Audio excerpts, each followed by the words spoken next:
warahmatullahi wabarakatuh. Innal hamdalillah wassalatu wassalamu ala Rasulillah wa ala alihi wa sahbihi wa mawalah wala haula wala quwwata illa billah. Bapak Ibu, kita lanjutkan hadis yang ke-39. Kalau di buku kecil itu sampai 40 ya, atau 42. Di buku saya sampai 50. Iya, jadi memang ada penambahan ya. Sama-sama kita baca. Bismillahirrahmanirrahim. An Ibni Abbasin radhiyallahu anhuma anna Rasulullah sallallahu alaihi wasallam qala inna Allaha tajawaza li an ummati al-khata'a wan nisyana wa ma ustuqrihu alaihi. Hadisun hasan, hadisnya pendek, enggak panjang ya. Hadis ini hasan. Hasan itu derajat antara sahih dengan dhaif. Ya, jadi levelnya di tengah-tengah. Apa bedanya hadis hasan sama sahih? Kalau hadis hasan pertama, ya tingkat level ya hafalan perawinya itu menengah. Kalau kita kasih nilai 60 sampai 75, kira-kira begitu. 60 sampai 75. Tapi kalau sahih itu tingkatan hafalan perawinya 75 sampai 100. Nah, itu ya sederhananya. Dan hasan ini ada juga namanya hasan li ghairi. Kalau tadi li zati ya, karena perawinya hafalannya menengah. Ada namanya hasan li ghairi apabila hadis dhaif, tapi dhaifnya itu dhaif yang ringan. Dhaif ringan itu misalkan apa? Kadang ada sedikit salah hafalannya, ya enggak? Lupa-lupa kayak kita kan, kadang lupa. Nah, itu kalau dia bertemu perawi yang sama levelnya ini, ketemu nih hafalannya sama nih, maka derajat hadisnya menjadi naik. Tadinya dhaif menjadi hasan li ghairi. Maka tidak boleh kita membuang asal hadis dhaif. Kecuali kita tahu hadis dhaif itu tidak ada penguatnya. Kedua, hadis dhaif itu dhaifnya berat. Nah, boleh. Apa dhaif berat itu? Pertama, palsu. Ya, itu kan termasuk dhaif. Ya. Perawinya pembohong itu hadisnya apa? Palsu. Itu dhaif paling rendah. Yang kedua, tertuduh berbohong. Tertuduh berbohong. Ya, tertuduh itu udah dianggap berat itu ya. Yang ketiga, hafalannya rusak nih hafalannya. Orang-orang bilang 5, dia 4, kan rusak kan? Paham nggak? Orang bilang 6, dia cuma 3, kan rusak itu. Nah, ini kayak gini nih ada di ilmu hadis ya. Dan memang susah ilmu hadis itu, hanya orang pilihan saja yang paham karena berat ya, untuk bisa memahaminya itu tidak mudah ya. Maka bagi kita ini yang awam, kalau memang ada riwayat hadis ya yang memang itu dhaif, tanya dulu dhaifnya apa itu ya, dhaifnya apa. Karena dhaif tidak semata-mata dibuang. Dalam konteks tertentu, kata Imam Ahmad, bisa dijadikan pegangan untuk fadhailul a'mal selama dhaifnya itu tidak berat, ringan ya. Kalau berat tadi saya sampaikan tuh, pembohong, tertuduh pembohong, hafalannya rusak. Nah, udah. Hafalan rusak ini masuk kategori pikun ya. Iya. Pikun. Baik, kita lanjutkan. An Ibni Abbas radhiyallahu anhuma, diriwayatkan dari Abdullah bin Abbas. Ibnu Abbas nama lengkapnya Abdullah bin Abbas bin Abdul Muttalib. Beliau ini adalah ya sepupu baginda Rasulullah SAW, cuman jauh benar usianya ya. Jadi ketika Nabi wafat dikabarkan usia Abdullah bin Abbas kurang lebih belasan tahun, ada yang mengatakan 12, 15 tahun. Tapi dia termasuk banyak riwayat hadisnya. Bukan dari Nabi tapi dari sahabat yang lain. Salah satu sahabat Nabi yang muda ulama ini Abdullah bin Abbas. Ulama muda di zaman Nabi ini Abdullah bin Abbas. Bahkan mendapat gelar tarjuman Al-Quran. Dialah yang disebut apa? Al-Quran berjalan, yang bisa menjelaskan Al-Quran. Tarjuman Al-Quran, ya. Jadi salah satu kelebihan Abdullah bin Abbas, dia bisa memahami ya satu ayat atau surat yang di luar pemahaman orang. Contoh misalkan, suatu saat turunlah surat An-Nasr. A'udzubillahi minasyaitonirrajim. Idza jaa nasrullahi wal fath. Umar nanya sama Abdullah bin Abbas di hadapan sahabat yang lain. Tadi malam turun surat ini. Jadi kalau zaman dulu, zaman Nabi itu kalau ada turun surat itu jadi rame. Kalau sekarang kan bola yang rame ya. Dulu enggak. Dulu itu ketika ada Quran turun, mereka diskusi, nanya apa itu ayat tadi malam turun surat. Kalau sekarang kan bukan itu yang dibahas, ya, ya kan. Akhirnya ditanyalah Abdullah bin Abbas, kamu pahamnya seperti apa? Tanya dulu sahabat yang lain gimana paham idza jaa nasrullahi wal fath wa ra'atan nas yadkhuluna fi dinillahi afwaja. Kata sahabat yang lain, kami memahami ayat itu turun atau surat itu turun menandakan bahwasannya Islam ini akan menang, akan jaya, dan orang-orang akan berbondong-bondong masuk Islam. Iyalah sesuai dengan makna ayatnya, ya enggak?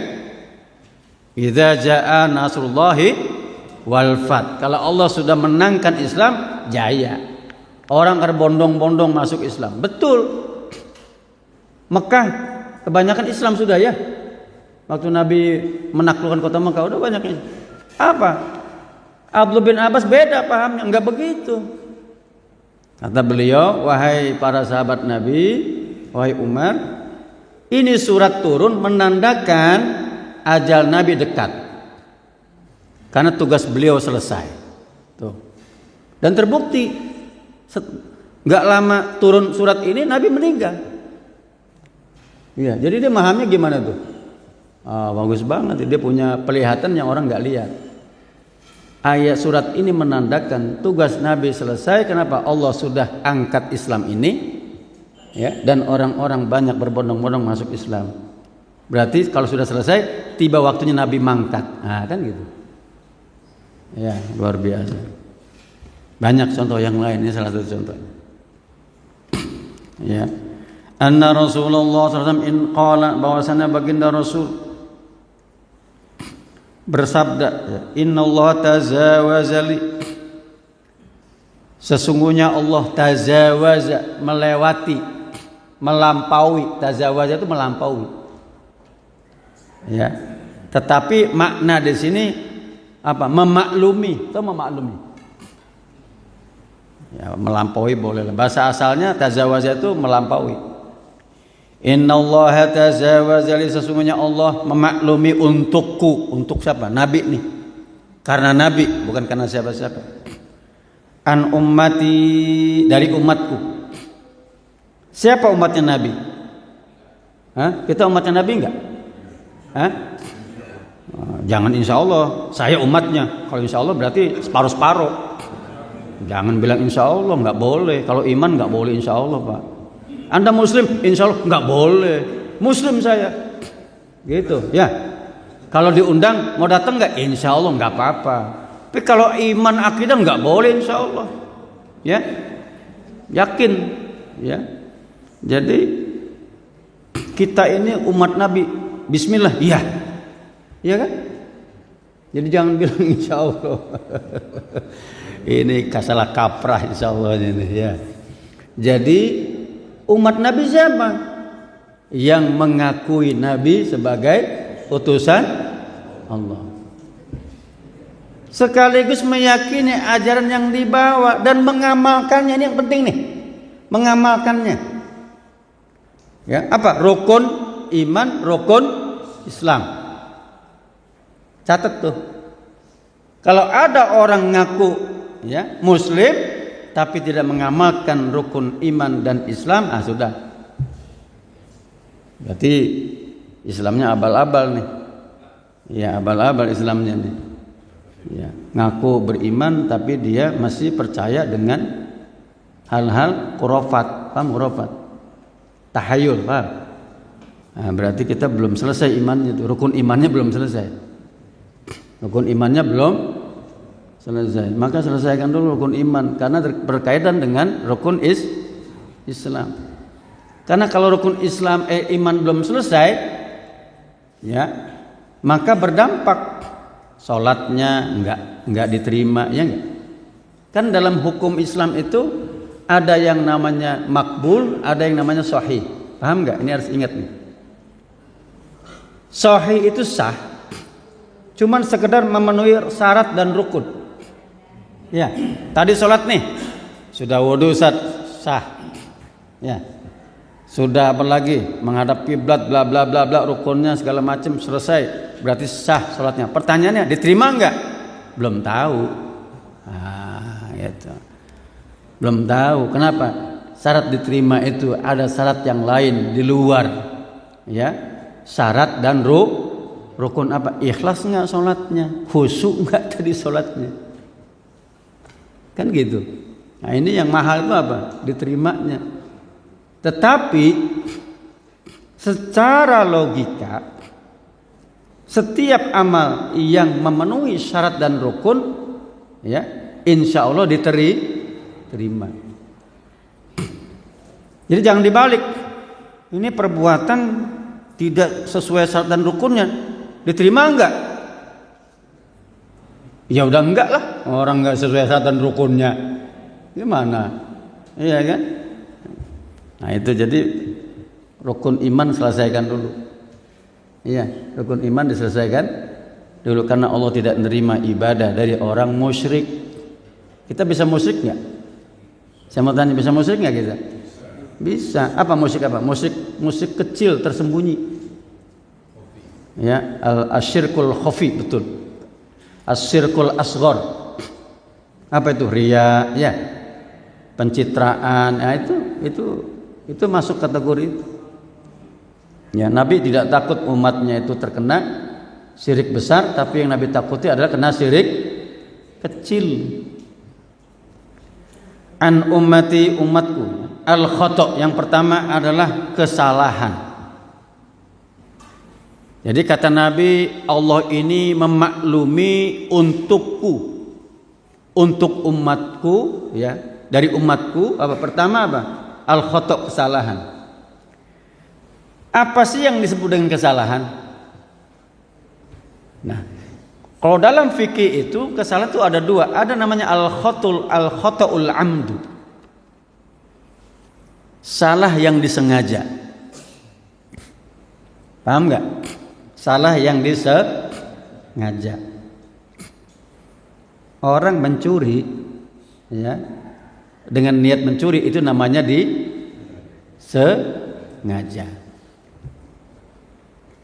Iya kan?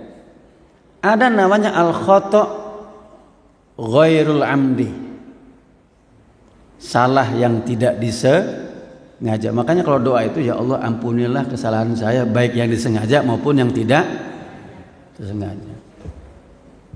Contoh yang enggak disengaja, ya kan? Yang enggak disengaja nih, kita beli nih, ibu-ibu di pasar nih, beli bawang, di sendok bawang kecampur cabai, tau nggak cabai? Ditimbang tuh cabai sama bawang, ya adalah 3 biji gitu, ya kan? Diambil, atau mungkin lebih dari 3 biji lah, ditimbang. Padahal yang kita beli bawang. Cabai itu hukumnya khata' ghairul amd. Ya mestinya dipisahin kayak ini bukan bawang, ini cabai ini. Gitu loh, Bu ya. Atau gini, ya, Orang ya nembak burung nih di pohon apa namanya, di pohon mangga atau apalah, ya kan, kena orang, ternyata orang lagi mengambil mangga di atas, ya kan, nembak burung yang nggak kena, yang kena orang, itu namanya apa? Al khata' ghairul amdi. Kok dibedain? Iya, karena berimplikasi hukum, Pak. Kalau orang tadi nembak niat benar-benar membunuh orang dan itu mati, maka hukumnya kisos. Tapi kalau dia menembak nggak sengaja, yang dia tembak burung kena orang, itu namanya tidak wajib kisos. Nggak kena kisos itu ya. Nanti ada hukum denda namanya, sesuai dengan kesepakatan. Paham nggak sampai di sini? Nah, jadi kesalahan ini, tetapi kebanyakan disebutkan al khata'. Yang dimaksud ini ya sebetulnya sesuatu yang tidak disengaja. Ya, sesuatu yang tidak disengaja. Kalau disengaja udah jelas itu. Ya, kalau sengaja sudah jelas.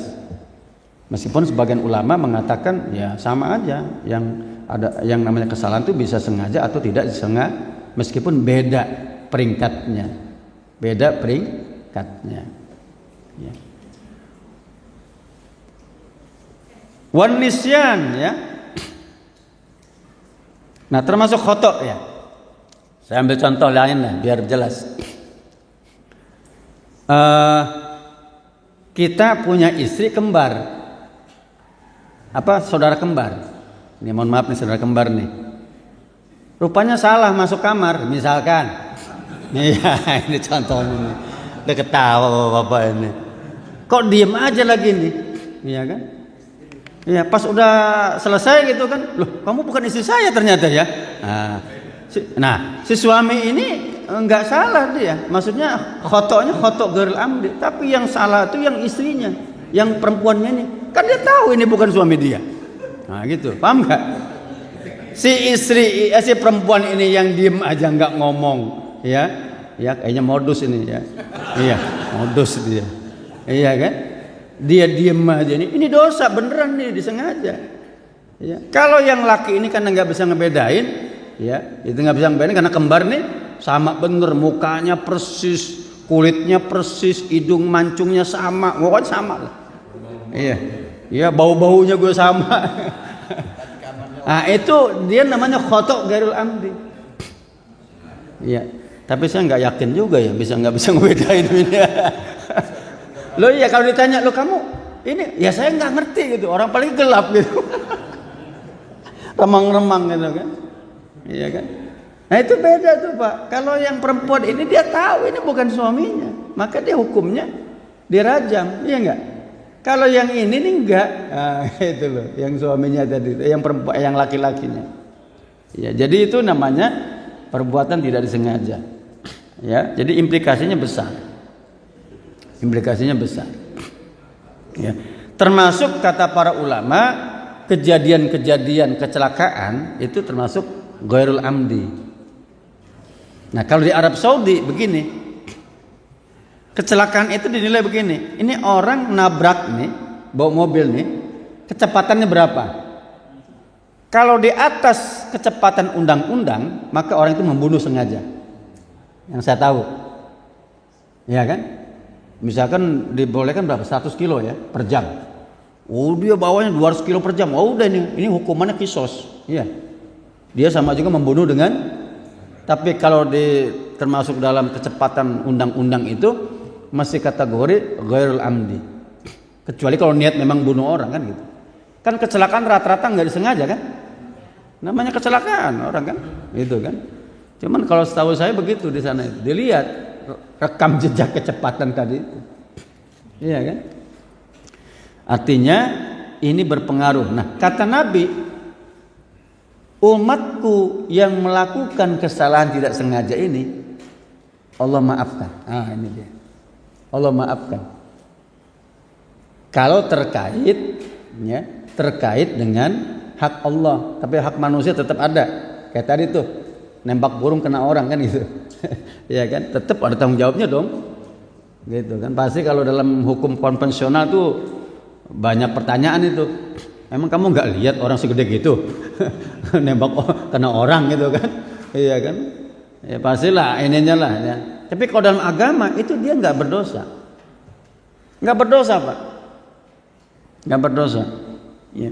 Kayak tadi tuh yang beli bawang sama apa tadi? Kesiuk cabe gitu. Nggak dosa dan pedagangnya diem aja kan gitu. Ya udah. Ya. Sama juga kita beli ikan gabus, keserok apa ikan apa ya?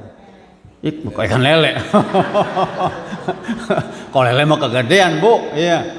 Ya, ikan cere misalkan gitu kan? Iya kan? Gitu kan? Ya artinya sesuatu yang nggak disengaja dan ternyata ini dalam konteks agama kita dimaklumi. Satu ya. Ya, nanti kita lihat contoh yang lain.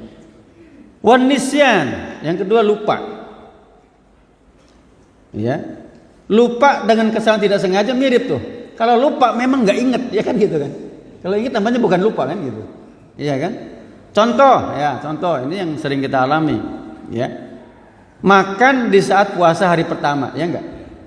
Kan bisa gitu kan? Atau puasa kemarin tuh hari tarwiyah, tiba-tiba dia bertamu dikasih kopi sama makan langsung diminum. Wow, semangat gitu. Bapak lagi puasa. Oh iya gitu. Nah, kalau udah bilang iya berhenti. Jangan nanggung iya ini ya, baru separuh belum, nggak boleh. Karena di saat dia itu lupa, tidak berlaku hukum. Tidak berlaku, Pak. Lupa, ya. Karena lupa ini, ya. Nanti kita lihat ada ayatnya itu. Ya. Lupa ini kata Nabi tidak bisa dibebankan. Termasuk sholat. Lupa sholat. Tuh. Waduh, tadi belum sholat zuhur ya. Lupa, sekarang udah masuk asar. Apa yang kita lakukan? Diam aja atau kodok? Kodok langsung. Jangan udah kadung lah, udah lewat, nggak usah. Nggak boleh kalau sholat mah harus tetap ada kodoknya. Tadi lupa lewat kodok. Karena kata Nabi kalau kita lupa sholat, ya kapan Anda ingat kerjakan, kan gitu. Waduh, saya tadi malam belum sholat isya, baru sadar-sadar pas zuhur. Ya, lakukan saat ingat itu, kan gitu. Itu ketika lupa sholat. Yang kedua, jumlah rakaatnya lupa. Nah, ini paling saya jelaskan. Ya, kalau ini saya ingat imam, terutama imam. Imam ini sholat subuh 3 rakaat misalkan nih, 3 rakaat. Ya, ada jamaah yang tasbih subhanallah subhanallah ya, itu nggak ngaruh imam itu ternyata ya. Lanjut.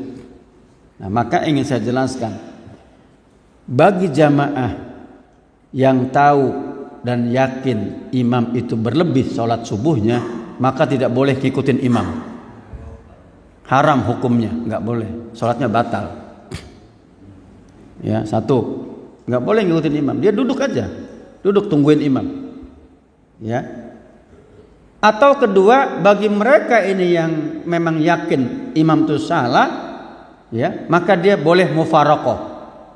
Mufaraqah itu dia salam sendiri, udah selesai dengan imamnya, ya. Itu satu.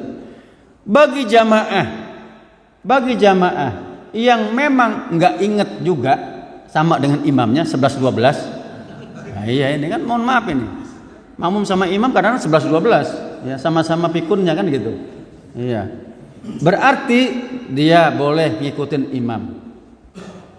Iya kan? Nanti setelah selesai salamnya assalamualaikum. Coel, mam, tadi 3 sholatnya. Kata yang yakin. Kata imam, apa iya? Bener enggak? Bener. Berarti langsung dia sujud sahwi. Kalau lebih enggak bisa dikurang. Kalau udah 3 rakaat sholat subuh ya 3 rakaat. Ya lanjut di sholat sujud tadi sahwi. Nah, makmum yang tadi yang 11-12 tadi dengan imam ikut juga sujud sahwi. Yang ini yang sisanya enggak. Kalau dia sudah mufaraqah. Tapi kalau dia belum mufaraqah ikut sujud sahwi. Artinya apa? Dia nungguin imam nih duduk. Sambil duduk aja nih. Imam kalau misalkan kalau tadi imamnya habis itu salam, wah dia ya tetap salam juga dong. Si makmum yang tadi yakin udah memang dia yakin benar, ya artinya mufarokoh. Kebanyakan mufarokoh sih, ya. Kalau nungguin itu bukan terkait dengan rokaat terakhir, ya rokaat kedua, ya atau rokaat pertama gitu ya. Nah itu ya. Jadi kalau ada salah imam, kalau lebih nih, maka makmum yang yakin imam salah jangan ngikuti imam. Ya, jangan ngikuti imam. Satu. Bagaimana kalau kurang? Iya kan? Kita sholat asar 3 rakaat salam dia. Loh, itu kan? Berarti kurang kan? Kurang. Lah yang makmum yang yakin ini salah imam kurang, tetap juga tidak boleh ngikutin. Dalam konteks nggak boleh ngikutin salam. Iya, dia tetap tungguin. Ya, tungguin. Setelah ditasbih subhanallah nggak ngaruh kan gitu kan? Nggak ngaruh. Karena kadang-kadang imam tuh kepedean kan? Iya, kepedean. Udah, tetap dia tunggu, nggak usah ikut salam imam. Ya, nanti bagaimana? Nah, ketika imam salam, ya, ada orang yang misalkan yang ikut imam sama-sama salah, nah mungkin dia ini yang benar tadi itu mufarokoh, lanjut, ya. Jadi intinya kalau makmum itu tahu imam salah, maka tidak boleh mengikuti imam. Ya. Yang kedua, kalau kurang rokaatnya, ya. Dibolehkan dia ikut imam, salam nih, tapi langsung mengingatkan imam. Ini kejadian di zaman Nabi. Nabi sholat 2 rakaat sholat asar, ada yang ngingetin, aku sholat ya Rasulullah. Nabi, apakah sholat asar tadi dikosor jadi 2? Ini yang nanya ini kan dia karena belum tahu hukumnya, apa Nabi kosor enggak tadi? Karena Nabi kan, gitu kan? Nabi tadi dikosor sholat asar itu, udah ngomong tuh kan. Lah kata Nabi, nanya yang lain, bener nggak yang diomong si fulan ini? Saya tadi sholat 2 rakaat. Iya Nabi. Nabi langsung takbir lagi, melengkapi 2 rakaat, langsung sujud sahwi. Yang lain ikut. Jadi nggak usah debat kusir ya. Nanti kalau dia nanya ada makmum bilang, Pak Imam tadi cuma 2 rakaat tuh sholat asarnya. Nggak usah. Bener nggak? Enggak, perasaan saya 4 rakaat. Jangan bilang perasaan. Kalau udah 2 orang bilang 2 ya ikutin, lanjutin. Ya. Iya kan gitu kan. Jadi kalau kurang harus ditambah. Hilang rukuknya nggak dihitung rakaatnya, paham?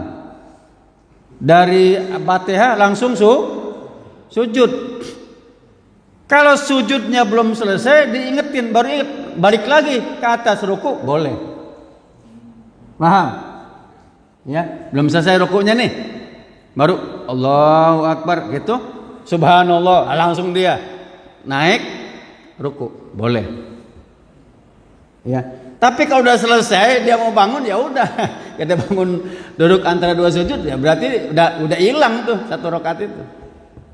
Karena yang namanya rakaat itu, ya apa tuh? Harus lengkap.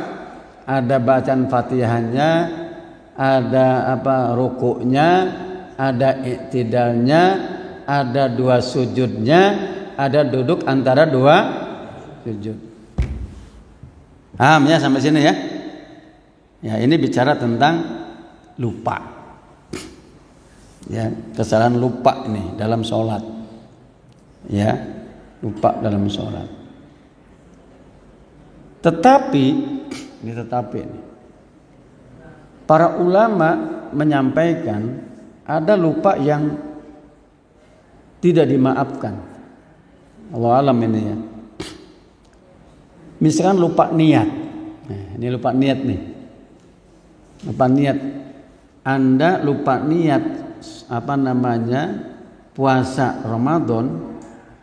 Waktu di awal nih nggak niat nih, maka nggak dapat puasa Ramadannya.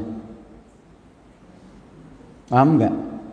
Oleh karena itu Imam Syafi'i dalam mazhab Syafi'i dibolehkan namanya tabyitun niat, memalamkan niat. Paham nggak? Makanya habis sholat tarawih dibacakan niat. Itu rahasianya itu. Supaya orang yang kesiangan tetap dapat niat puasa. Itu maksudnya.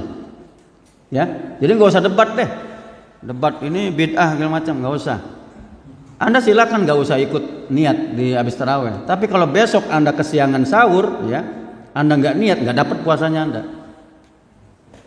Karena puasa Ramadan beda dengan puasa sunnah. Kalau puasa sunnah nih bangun kita kesiangan jam 6 belum ngapa-ngapain, belum makan, belum minum, langsung niat saya niat puasa sunnah. Boleh.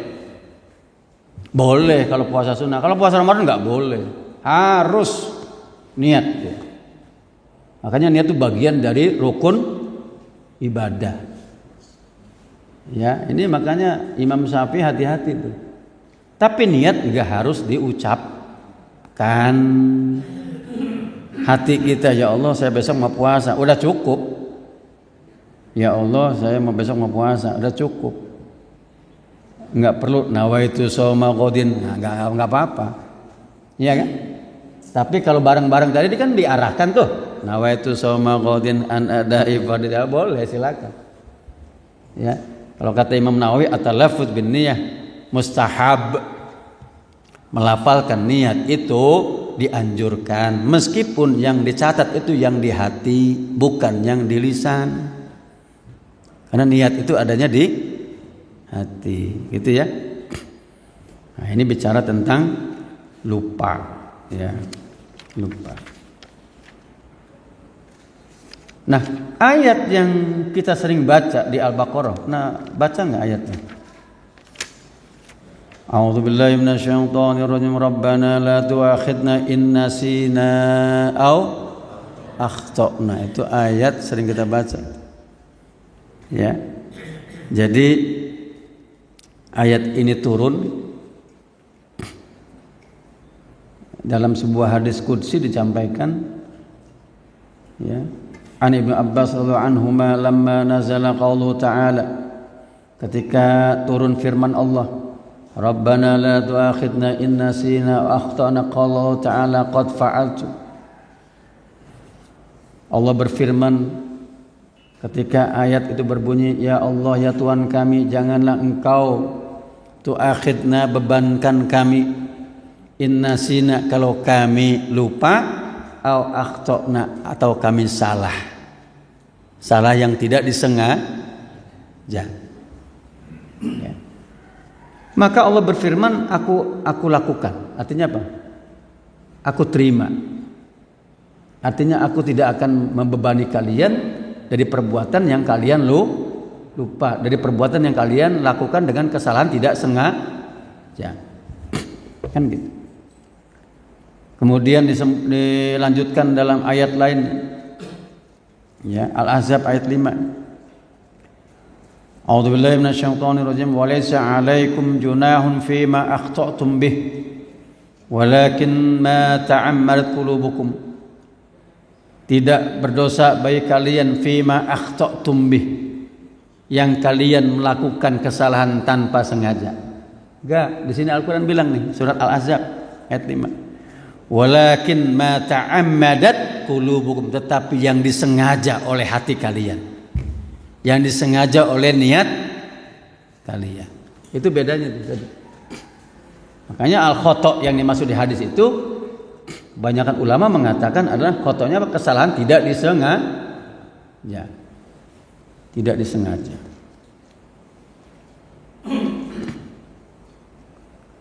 Wa fi sahihain an Amr bin As sami'an Nabi sallallahu alaihi wasallam yaqul, idza hakamal hakim thumma ijtahada fa asaba falau ajrani wa idza ijtahada wa hakama fa akhta falau ajr. Dalam konteks ini, ya, dalam riwayat Imam Bukhari, Imam Muslim, sebagaimana riwayatnya Amr bin As, bahwasanya ia mendengar baginda Rasulullah bersabda,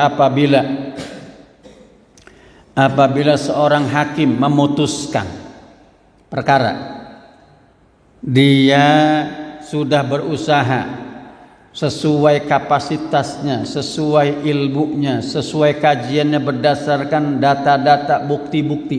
Ingat, data-data bukti-bukti, ya.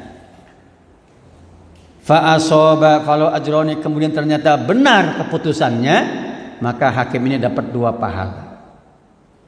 dapat 2 pahala. Wa idza izhada wa hakama fa akhta falahu ajrun, kalau dia berusaha ya tapi hukumannya salah berarti dia dapat 1 pahala. Tuh, bayangkan. Dia salah dapat 1 pahala karena salah yang dimaksud tidak disengaja. Pertanyaan saya, hakim yang sekarang begini enggak? Begini enggak maksud saya? Ingat kata Nabi itu, ada 3 hakim, 2 kakinya di neraka, 1 di surga. 2 di neraka, 1 lagi di surga. Artinya hakim itu kakinya 2, 1 di neraka, 1 di surga. Di mana terserah dia nih, mau kemana? Mau ditarik yang satunya yang kanan ini ke surga atau ditarik yang kirinya ke neraka? Nah itu, jadi jangan terlena dengan hadis ini. Ingat hadis yang tadi ada 3 hakim kata Nabi, 2 di neraka, 1 di surga. Artinya lebih banyak di mana hakim itu? Nah udah, itu aja deh, nggak usah pusing. Iya, karena nanti kalau dibilang saya kan udah berusaha, iya, dengan kemampuan saya, ternyata dia dapat Mercy 2. Berarti kan disengaja nggak itu? Sengaja nggak Mercy 2, iya kan? Iya. Yang nggak disengaja itu nggak dapat apa-apa, ya nggak? Oh dia udah mengkaji ini berdasarkan iya. Ini makanya hakim ini berat banget, ya. Ini tanggungannya dunia akhirat, ya. Makanya di negara kita, saya kira ada bagusnya juga ya. Hukuman mati kan lama ya. Karena khawatir salah. Kalau nyawa udah salah itu nggak bisa balik. Paham nggak? Waduh, salah. Dia ternyata nggak salah. Udah mati dipancung. Gimana tuh? Wah, nggak bisa balik. Makanya itu tadi di kita itu agak hati-hatinya itu tadi. Ya ada PK 1, 2, iya nggak? Terus lagi macam-macam lah. Sampai ingkrah, udah nggak ada, selesai. Nggak ada gerasi, selesai. Karena nyawa kalau sudah hilang nggak bisa balik. Ya bukan hanya nyawa sih, yang lain juga sama. Ya kan? Iya. Nah, contoh lain sebagaimana disebutkan di sini. Wa qala al-Hasan laula ma dzakarallahu min amril hadain rajulain yakni Daud wa Sulaiman la ra'aitu annal qudat qad halaku, kata Imam Hasan Al-Basri terkait hadis Nabi tadi itu. Kenapa Nabi bilang tadi ya, kalau orang hakim tadi sungguh-sungguh ternyata keputusannya benar maka dapat 2 pahala, kalau salah dia dapat 1 pahala. Ini kata Imam Hasan Al-Basri contohnya adalah seperti keputusan Daud dan Nabi Sulaiman, Nabi Daud dan Nabi Sulaiman. Tentang apa? Pernah saya cerita nggak di sini ya? Di Al-Quran kan ada tentang pemilik kebun anggur sama pengembala kambing. Kan ada di Al-Quran itu. Ya. Wadaw di surat apa nih? Al-Anbiya ayat 78. A'udzubillahi minasyaitonir rajim. Wa Daud wa Sulaiman id yahkumani fil harthi id nafashat fihi ghanamul qaum. Ingatlah ketika Nabi Daud dan Sulaiman kedua-duanya memberikan keputusan dalam urusan kebun yang dirusak oleh kambing. Jadi ceritanya begini Pak, Nabi Sulaiman belum menjadi raja, yang jadi raja bapaknya.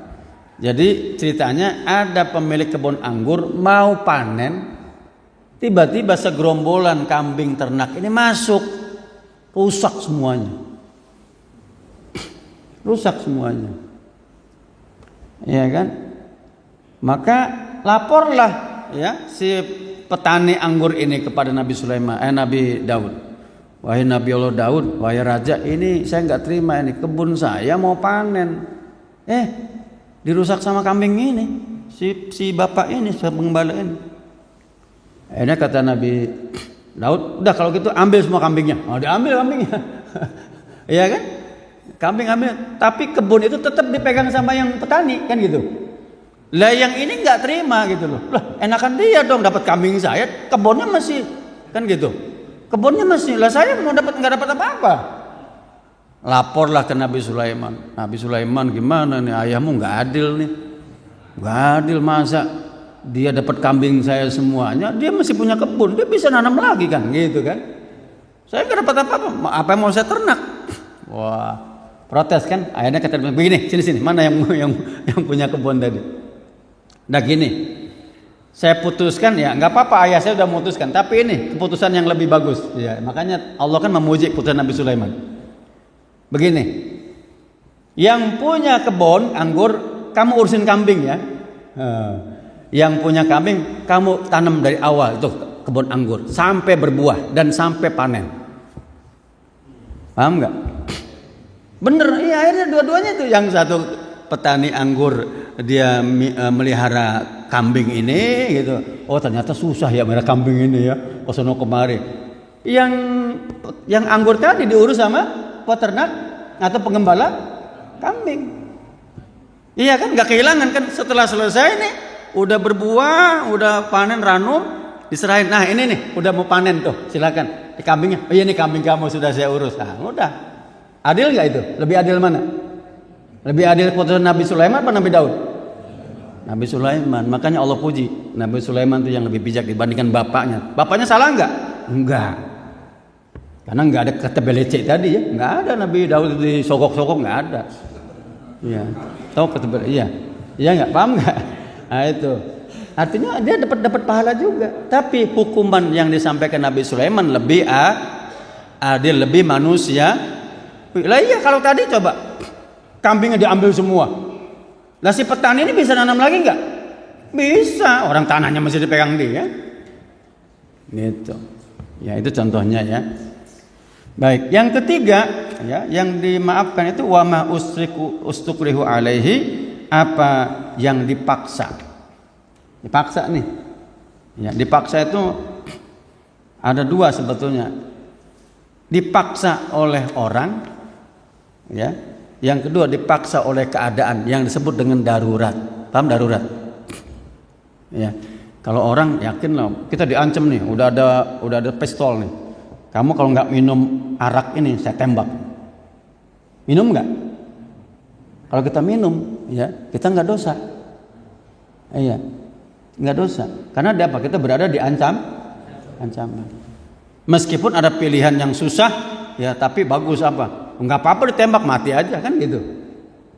Tapi kan banyak yang berani begitu. Iya. Misalkan nih, ditodong, kamu harus berzina dengan perempuan ini. Kalau nggak mau saya tembak. Mau nggak kira-kira dia? Jangan kan pakai tembakan, nggak juga mau.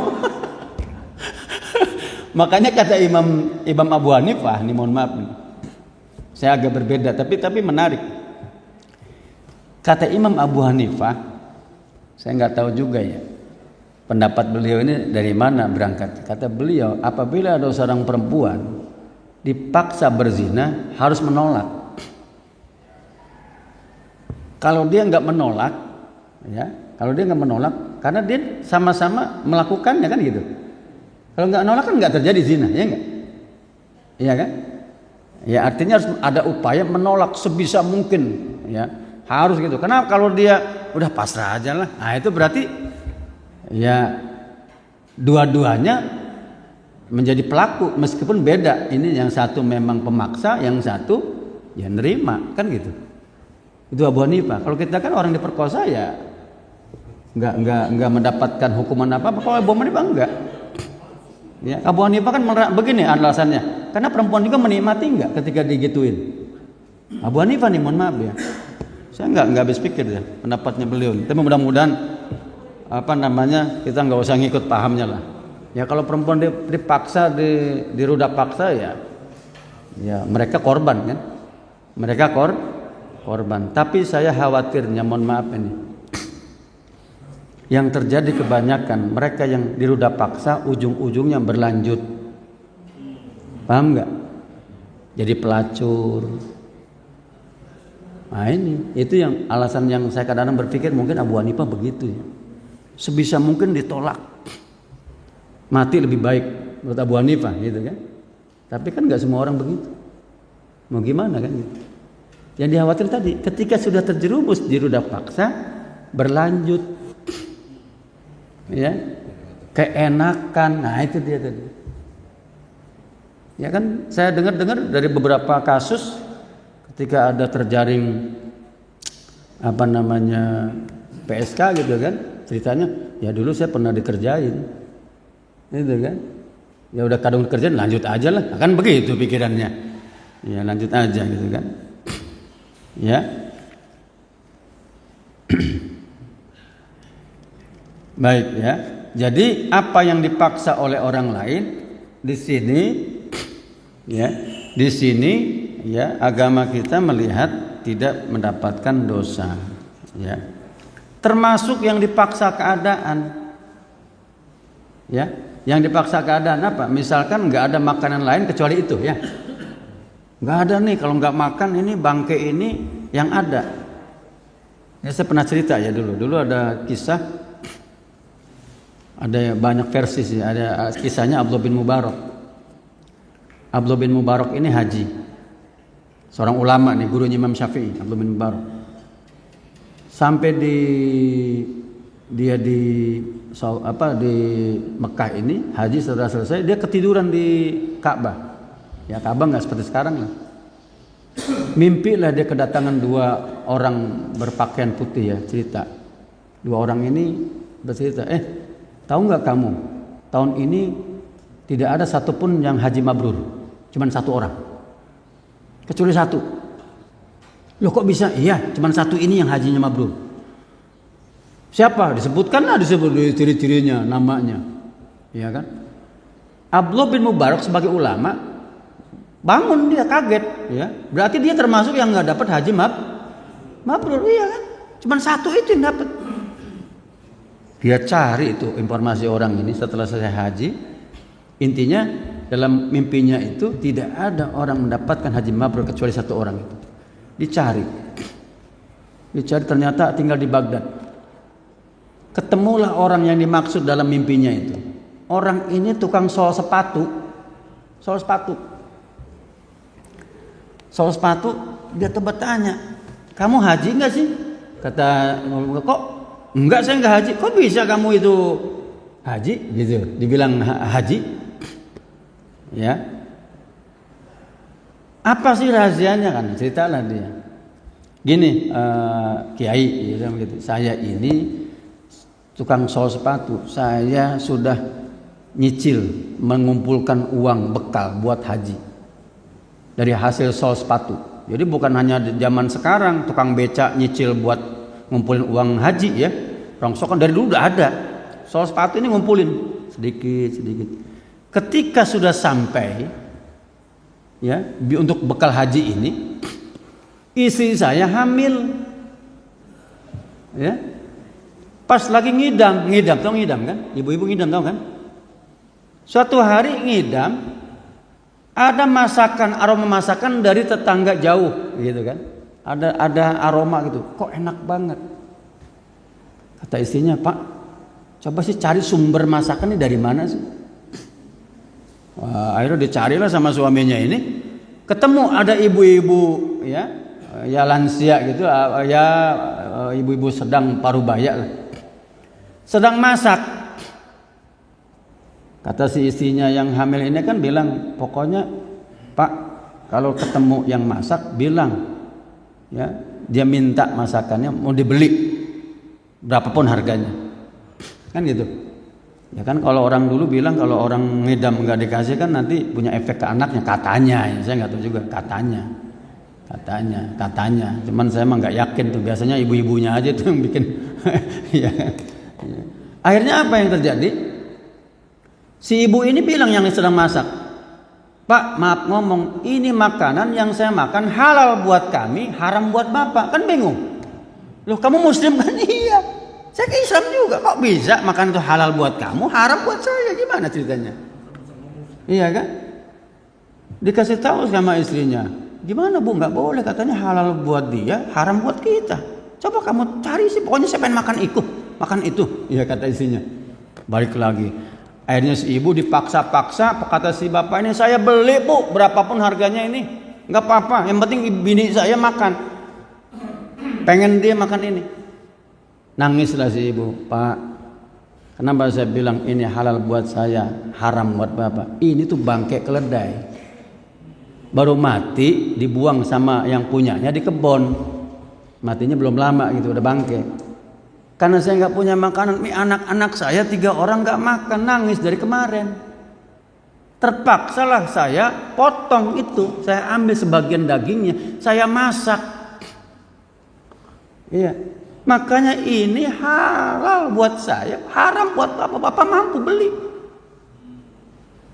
Nangis ini tukang sol sepatu. Langsung lari ke rumahnya, Bu, ada tetangga kita nggak punya makanan, dia makan bangkai. Akhirnya nangis berdua-dua, ibu sama istri sama suaminya. Udah, kata suaminya, Bu, saya ikhlasan bekal haji saya buat ibu itu sama anak-anaknya. Dibawalah uang itu, Bu, ini ibu tinggalkan, jangan makan bangkai itu. Ini uang bekal haji saya buat ibu dan anak-anak, silakan sampai ibu merasa cukup. Nggak jadi haji itu gara-gara itu. Nah, singkat cerita, orang-orang cerita di sana bahwa dia itu haji. Ada di haji di sana. Rupanya Allah gantikan wujudnya oleh para malaikat dan dia yang mendapatkan haji yang mabrur. Makanya mohon maaf nih, bagi yang udah pernah haji nggak usah bermimpi mau haji lagi yang kedua ketiga, nggak usah. Kalau tetangga masih ada yang kelaparan, nggak ada gunanya Anda haji kedua ketiga. Mohon maaf, karena haji yang kedua bukan kewajiban. Paham nggak? Haji kedua bukan yang kewajiban yang mana? Yang pertama. Jadi jangan bangga, Pak, saya udah haji 5 kali. Nggak usah bangga. Kalau bisa saya udah 5 kali haji, HI-nya ada 5. Enggak ada. Paham ya maksud di sini? Ya. Bahkan mohon maaf nih, saya bukan memanfaatkan ini. Kalau Anda menutup mata, orang-orang sekitar Anda banyak kelaparan, tapi Anda memaksakan haji yang kedua, ketiga, keempat, nah udah, silahkan. Ya, pahami sendiri apa maksudnya. Karena haji itu cuma sekali, udah selesai. Nah, gitu. Jadi kalau Anda mau haji kedua ketiga, yakinkan tetangga kiri kanan itu mereka dalam kondisi tidak lapar. Gitu ya. Saya kira ini hadisnya. Ada yang mau nanya, monggo silakan. Ya. Tentang apa yang